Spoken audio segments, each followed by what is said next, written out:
And I think that growing up, it was very interesting, very weird because, you might think living in California, it's very progressive, but it wasn't the case. I lived in a town where it was a lot of white folks and then also a lot of actually Mexican folks.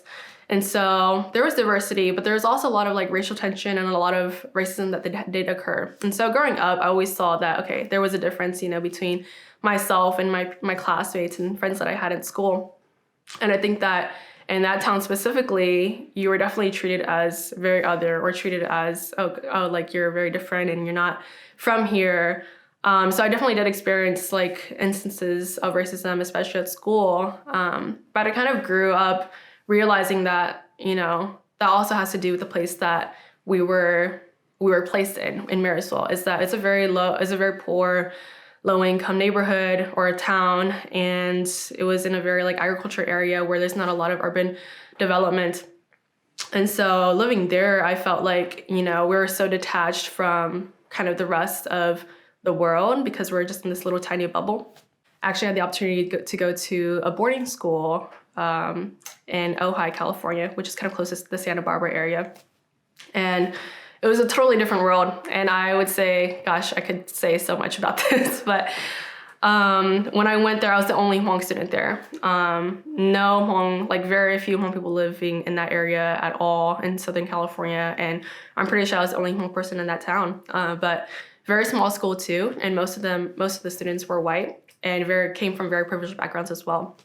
And so seeing myself reflected there, I saw that back home, in my elementary, middle school years, I was among folks where we're all kind of ignorant and we didn't really know much and I faced a lot of racism and discrimination, but we're also all kind of from the same context. We're also all like immigrants. We're also all very poor, went to these very similar schools, and didn't really see a way out, you might say.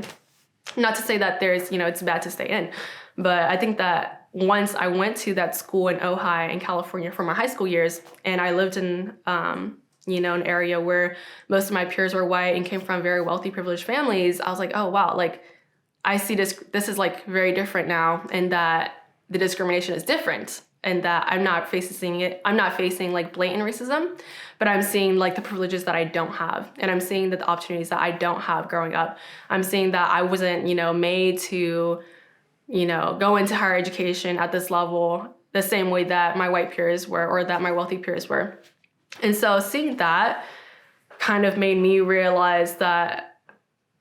think a lot more about the racism that I faced back home. And that's not to say that, it was better or it was worse or that it was, it was all really the same. Racism is racism, right? Discrimination is discrimination. But I faced it into kind of two different contexts.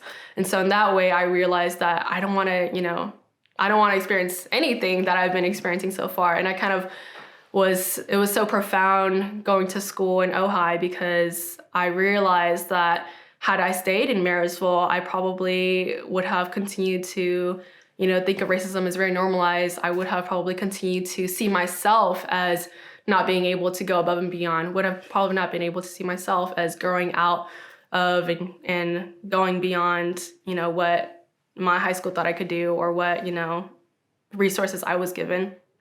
So I think that was a time in my life where I definitely grew a lot and felt like, I wanted to kind of pursue a different path in terms of my own identity and all of that.